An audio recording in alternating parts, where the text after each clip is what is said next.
आदि सरयू हैं और सरयू जी को ही साक्षी मानकर इस अयोध्या को पुनः बसाया गया है। जब भगवान राम स्वयं कहते हैं कि माँ सरयू के बिना कोई भक्त मेरा प्रिय नहीं हो सकता है।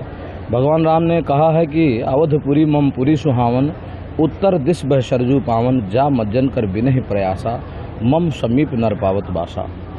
जिस किसी के मन में यह श्रद्धा हो कि मुझे रघुनाथ के श्री चरणों में जाना है, तो वह श्री माँ सरयू के गोद में आकर के वह स्नान करें, मज्जन करें और उनका अर्चन बंदन करें, तो भगवान के श्री चरणों का मार्ग स्वतः खुल जाता है।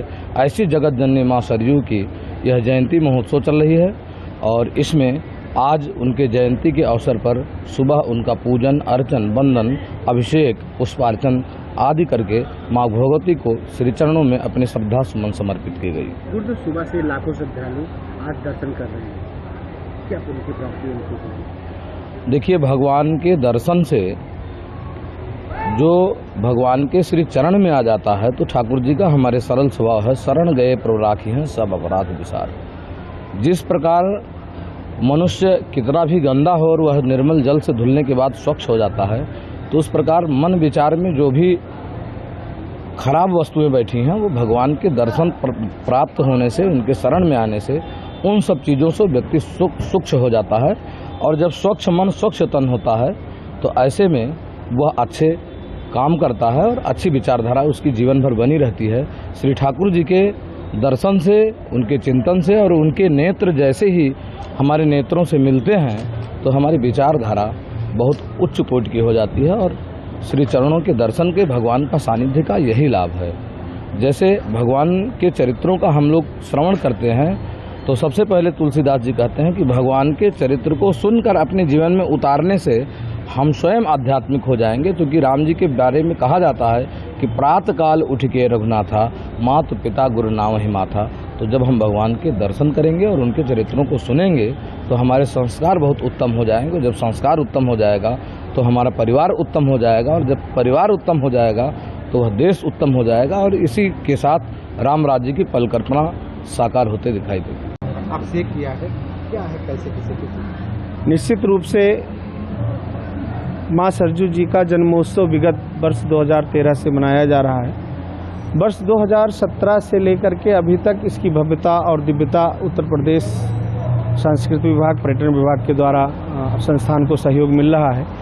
तो माँ सरजू जी का जन्मोत्सव हम सारे लोग बड़े धूमधाम से मनाते हैं। उसका मूल कारण है कि भगवान श्री राम ने गोस्वामी तुलसीदास जी के माध्यम से रामचरितमानस में ऐसा उद्घोष किया है कि जा मज्जन्ते बिनहि प्रयासा, मम समीप नर पावहि वासा। गोस्वामी तुलसीदास जी महाराज जी कहते हैं कि जो लोग सरजू जी में अवगाहन करेंगे, उसमें आचमन करेंगे, माता सरजू जी का दर्शन करेंगे, तो वो भगवान के समीप में अपना निवास स्थान बनाएंगे। इतनी बड़ी महिमा, इतनी बड़ी माँ सरजू जी की कृपा पूरे भारतवर्ष पर, पूरे विश्व पर आह्लादित हो रही है, जो कलकल नाद करती हुई, छलछल करती हुई अयोध्या के चारों तरफ से माँ सरजू जी प्रवाहित हो रही हैं, जिसमें भगवान श्री राम ने अपनी जन्मभूमि के उद्घोष को भी लेकर के कहा है कि जन्मभूमि ममपुरी सुहावन, उत्तर दिश बह सरजू पावन। जिन माँ सरजू जी की महिमा इतनी बड़ी और इतनी बृहद है जिसमें तीर्थराज प्रयागराज भी अपने पापों को धुलने के लिए आते हैं, ऐसा प्रमाण मिलता है, ऐसा संतों के द्वारा, ऐसा वेदों में, ऐसा वर्णित है पुराणों में। तो उन माँ सरजू जी का जन्मोत्सव हम सारे लोग धूमधाम से मनाते हैं। उसका मूल कारण है पूरी अयोध्या और भगवान श्री राम लला की कृपा,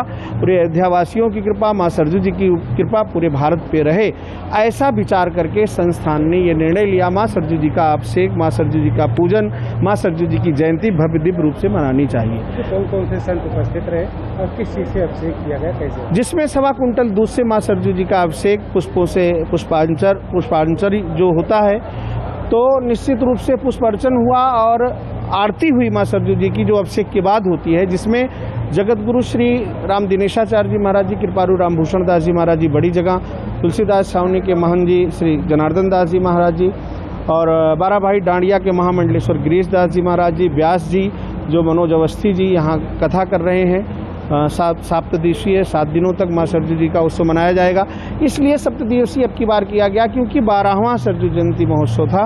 12 वर्ष पूर्ण हुए इस जन्मोत्सव को, तो उसमें बृहद कार्यक्रम के लेकर के 7 दिवसीय श्री राम कथा का आयोजन, सांस्कृतिक संध्या का आयोजन, आज इसमें बृहद भंडारा है और प्रसाद की वितरण की व्यवस्था है। संतों के द्वारा माँ सरजू जी की महिमा का गुणानुवाद, व्यास जी के द्वारा राम कथा, और विशेष रूप से आज महाराष्ट्र पूना से चल करके अतुल खांडेकर जी, जो सहस्त्र बुद्धि जी वीणा के अद्भुत विद्वान थे और ठुमरी पर जिनकी एक पकड़ थी, महाराष्ट्र में उनकी एक अलग पहचान है। उनके शिष्य अतुल खांडेकर जी के द्वारा शास्त्रीय संगीत, सुगम संगीत और शास्त्रीय संगीत का आयोजन किया जाएगा। ये आयोजन 26 तारीख तक अनवरत चलता रहेगा।